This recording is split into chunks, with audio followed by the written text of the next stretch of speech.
नमस्कार, मैं Sanjay Upadhyay. Offbeat one में आपका स्वागत है। चुनावी मौसम आ गया है। आप देख रहे होंगे सभी राजनीतिक दलों के पैतरे अपने अलग अलग होने लगे। कल आपने देखा होगा एक पॉलिटिकल ड्रामा कल्याण बिघा में मुख्यमंत्री के पैतृक निवास, जहां प्रशांत किशोर प्रवेश करना चाह रहे थे गांव में, खास करके दलित और महादलितों से यह पूछने के लिए कि क्या उन्हें 3 डिसमिल जमीन मिली, सरकार द्वारा घोषित अन्य योजनाओं के लाभ मिले। लेकिन कल्याण बिघा का पुलिस शॉक चौबंद इतना तगड़ा था कि प्रशांत किशोर वहां प्रवेश नहीं कर सके। प्रशांत किशोर का प्रवेश करने का वहां मतलब एक किले में प्रवेश करना था। हालांकि कल्याण बिघा नीतीश कुमार का किला नहीं, बल्कि यूं कहें कि पूरा बिहार उनका किला बन चुका है। हाँ, कल्याण बिघा में उनका आवास है, घर है, लेकिन यह एक केस स्टडी के रूप में दलितों को वहां कुछ मिला कि नहीं मिला, 3 डिसमिल जमीन मिली कि नहीं मिली, अपने आप में केस स्टडी के रूप में बहुत बड़ी बात होती जरूर कि नीतीश कुमार ने जो सोशल इंजीनियरिंग के तहत जो दलित और महादलित किया और उसमें उन्होंने जो घोषणा की, और उस घोषणा के तहत क्या उन्होंने अपने गाँव में उन दलितों को, उन महादलितों को जो बीपीएल में हैं, उनको क्या वो सुविधाएं दिलवाई या मिली। ये केस स्टडी के रूप में बड़ा अच्छा हो सकता था, लेकिन प्रशासन ने उनको जाने से रोका।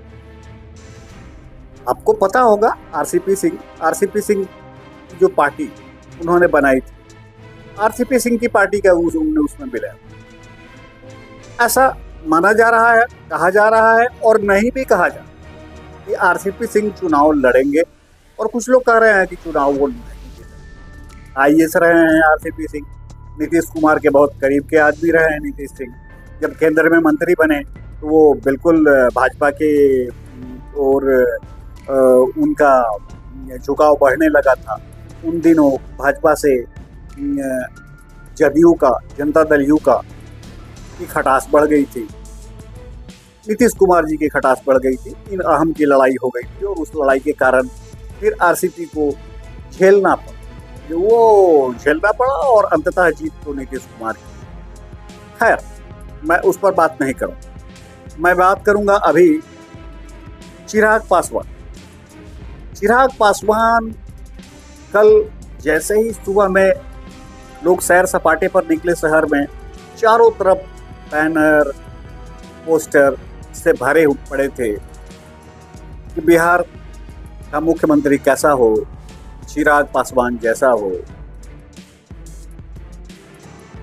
बिहार का मुख्यमंत्री ने, बिहार उन्हें पुकार रहा है, मुख्यमंत्री की कुर्सी उन्हें बुला रही है, आदि आदि कई तरह के पोस्टर लगे। उन भरे अटे पड़े पोस्टरों से ये लग रहा था कि नीतीश कुमार को सीधे कम्पीट करने की स्थिति में चिराग पासवान आ गए हैं। लेकिन नहीं, शेखपुरा के एक जिलाध्यक्ष ने वह पोस्टर लगवाया था।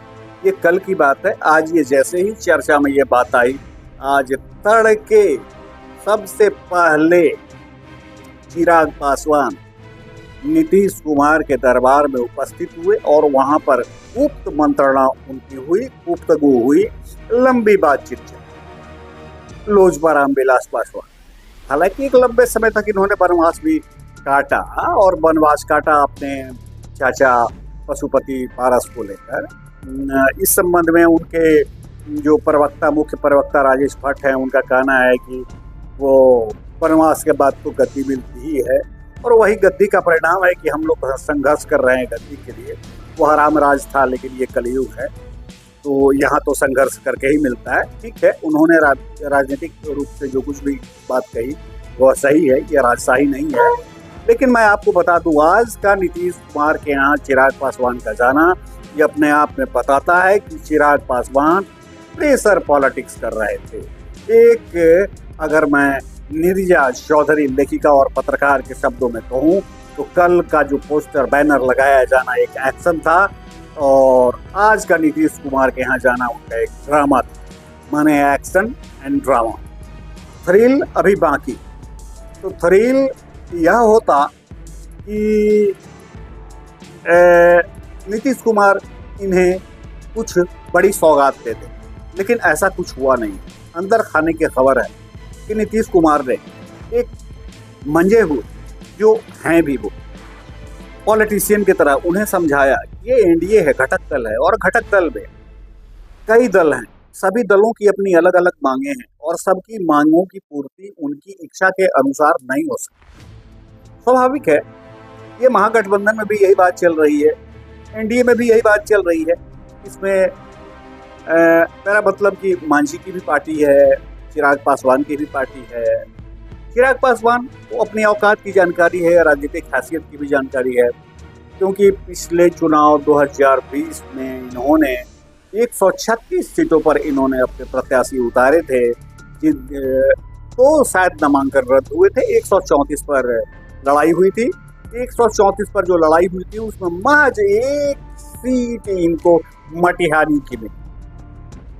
महाराज कुमार सिंह वहां से जीते और बाद में वो इनको अलविदा कहते हुए, मेरा मतलब चिराग पासवान को अलविदा कहते हुए पतली गली थामते हुए जदयू में शामिल। एनीवे, आज की तारीख की बात यह है कि माइनस नीतीश कुमार और माइनस लालू बिहार में पॉलिटिक्स ठीक है, तेजस्वी हैं, तो तेजस्वी को राजद ने स्वीकार किया है उनका, मेरा मतलब लालू के पर्याय के रूप, उनकी स्वीकार्यता इसी आधार पर, माने एक संघर्ष पुत्र के रूप में नहीं।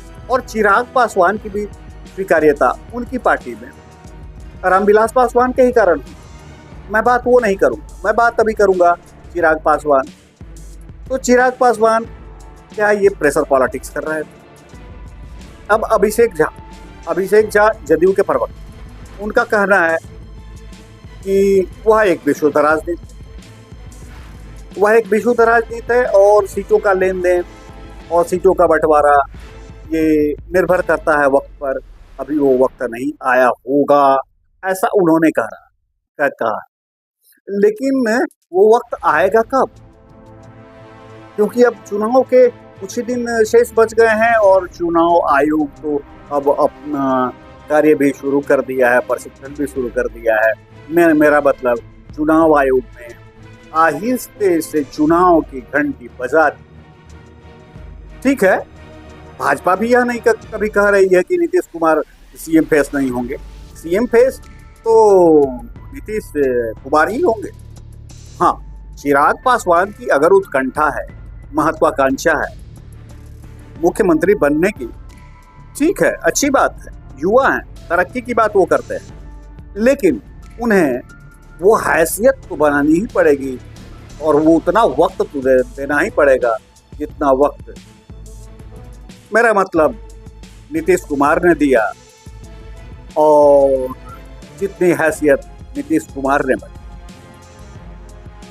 ये चिराग पासवान ही है जो पिछले दिनों, मेरा मतलब कि कुछ महीनों पहले, वो नीतीश कुमार के खिलाफ भी बोला करते थे कि वो एनडीए में नहीं थे। खैर, ये तो राजनीति है, यहाँ कब कहाँ कौन किसके बारे में बोलेगा, क्या बोलेगा, ये कहना बड़ा मुश्किल हो जाता है, खास करके अभी वर्तमान के राजनीति में जहाँ पर कोई मूल्य नहीं है, कोई सिद्धांत नहीं है। तो ऐसी स्थिति में अभी एक पॉलिटिकल ड्रामा हम लोगों ने देखा, एक्शन देखा आज का, और इस एक्शन का रिजल्ट वो तो नहीं ही होगा जो चिराग पासवान चाह रहे हैं। चिराग पासवान एक्चुअली 40 सीट पर लड़ना चाह रहे हैं, जो भीतर खाने की खबर है, लेकिन 40 सीट शायद उन्हें मिले, क्योंकि कुल तो 243 सीटें ही हैं ना। 243 सीट में जदयू है, भाजपा है, हम है, चिराग हैं। तो सवाल है कि ये प्रसाद की तरह तो वो सीटें बटेगी नहीं। हाँ, अब चूंकि रूलिंग पार्टी है रूलिंग पार्टी है ये, तो मेरा मतलब कि जदयू रूलिंग पार्टी होने के नाते तो कुछ अधिक सीटों के लिए वो जिम्मेवार भी है और वो हैसियत भी रखता है। अब भाजपा एक नेशनल पार्टी है, तो नेशनल पार्टी तो अधिक सीट लेने के लिए वो हकदार भी है और जिम्मेवार भी है। अब बात करें जहां तक चिराग पासवान की, तो घटक दल है, 5 या 6% इनके पास पद तो जरूर हैं, लेकिन इनको अपने अतीत को कभी नहीं भूलना चाहिए। और क्योंकि 2020 में इन्होंने 136 सीटों पर अपने प्रत्याशी को उतार कर देख लिया था कि वो 136 में महज एक जीते थे मटिहानी से, और वह भी पतली गली से निकल। तो अतीत से शायद ये सीख ले चुके हैं, ये महज रात भर में ही, मेरा मतलब कल पोस्टर छपा और आज इन्होंने सबक ले ली होगी। 5 या 6% वोट ये ट्रांसफर करवा सकते हैं, ठीक है, 5 या 6% वोट होता बहुत है। पिछले चुनाव में इन्होंने 136 सीटें पर जब प्रत्याशी अपने उतारे तो एक सीट इन्होंने जीती और जदयू को उन्होंने क्षति पहुंचाई, डैमेज किया करीब 36 सीट। और वही 36 सीटों के डैमेज होने के बाद जदयू तीसरे नंबर की पार्टी बिहार में बन गई। हालांकि नीतीश कुमार की औकात अब वो नहीं है और बढ़ी है, क्योंकि भाजपा अभी पूरी मजबूती के साथ उनके साथ है, खड़ी है। और यही नहीं बल्कि भाजपा यह कह भी रही है कि सीएम फेस वही होंगे। अगर चिराग ने कोई महत्वाकांक्षा पाल ली है या कोई हसीन सपना देख लिया है रात में, तो यह जल्दीबाजी है। तब तो ये मुंगेरी लाल का हसीन सपना ही कहा जाएगा, क्योंकि उन्हें अभी प्रतीक्षा कर। हाँ, राजनीति बड़ी तरल हो चुकी है बिहार की, बड़ी लिक्विड है पॉलिटिक्स। ये एक पॉलिटिकल साइंस में मैंने कहीं पढ़ा था कि कभी कभी पॉलिटिक्स जो है बड़ी लिक्विड हो जाती है, तरल। किस रूप में और किधर बहेगी जाएगी कहना बड़ा मुश्किल। जैसे कि आरसीपी की कोई चर्चा नहीं थी और आरसीपी ने अपने पार्टी का ही विलय करवा दिया मेरा मतलब जनसुराज।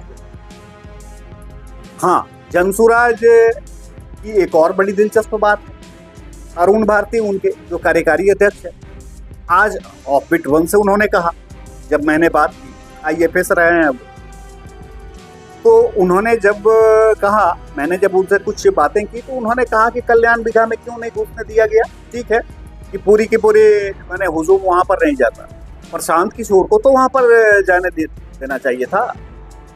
प्रशांत किशोर कुछ अपना केस स्टडी करते, कुछ अपना देखते, कुछ सुनते, कुछ लोगों से बात करते, लेकिन पुलिस ने उनको वैसे रोक दिया जैसे कि कल्याण बिघा बांग्लादेश में हो या पाकिस्तान में। बड़ा चुटकी लेते हुए उन्होंने कहा, जैसे कि वहां जाने के लिए पासपोर्ट और वीजा की।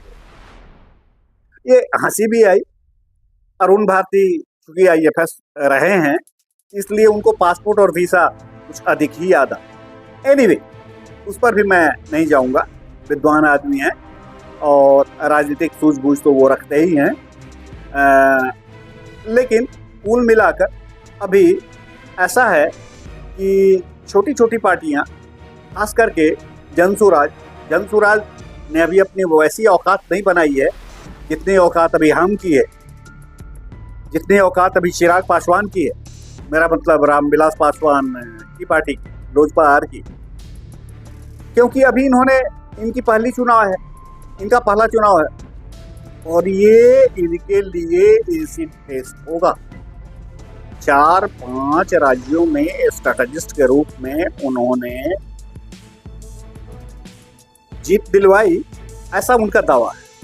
लेकिन बिहार में चुनाव का जीत जाना, जहां पर कई फैक्टर काम करते हैं, खास करके एक फैक्टर जाति का है, दूसरे बने संप्रदाय का है, कई तरह के फैक्टर्स यहाँ पर काम करने लगते हैं। तो ऐसी स्थिति में इतनी सीटें प्रशांत किशोर लाते हैं, ये थोड़ा सोचने वाली बात है। लेकिन कल का जो एक पॉलिटिकल ड्रामा था, वो ड्रामा भी बड़ा इंटरेस्टिंग रहा। उनको कल्याण बिघा में नहीं घुसने दिया गया, निर्धारित जगह पर उन्हें अपनी बैठक करनी पड़ी। एनीवे, आज चिराग पासवान का कल पोस्टर छपना, माने चारों तरफ पोस्टर का जाना, और आज चिराग पासवान का सुबह में ही तड़के सुबह नीतीश कुमार के यहाँ पहुंच जाना, ये अपने आप में बहुत कुछ कहता है। अभी कुछ फाइनल नहीं है, कौन कहाँ किधर जाएगा, किसको कितनी सीटें मिलेंगी, और मीडिया में जितने भी कयास लगाए जा रहे हैं ये सभी बकवास। कारण कि अभी सीटों का बंटवारा तय होना बाकी है, लेकिन मुख्यमंत्री का चेहरा कौन होगा महागठबंधन में और एनडीए में, ये क्लियर।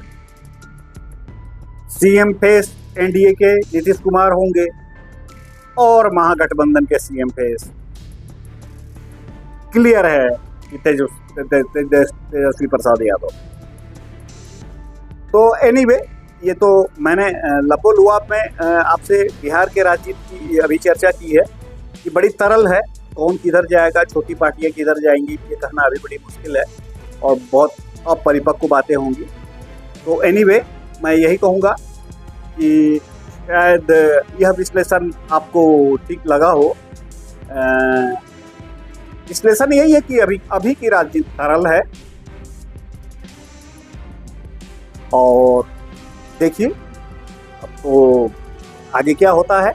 आगे जो कुछ भी होगा उस पर एक विश्लेषणात्मक टिप्पणी, त्वरित टिप्पणी मेरी जाएगी। खबर अगर आपको अच्छी लगे, विश्लेषण अगर अच्छा लगे, तो आप शेयर करें, बटन दबाएं, सब्सक्राइब करें, इससे मुझे खुशी होगी, प्रसन्नता। धन्यवाद।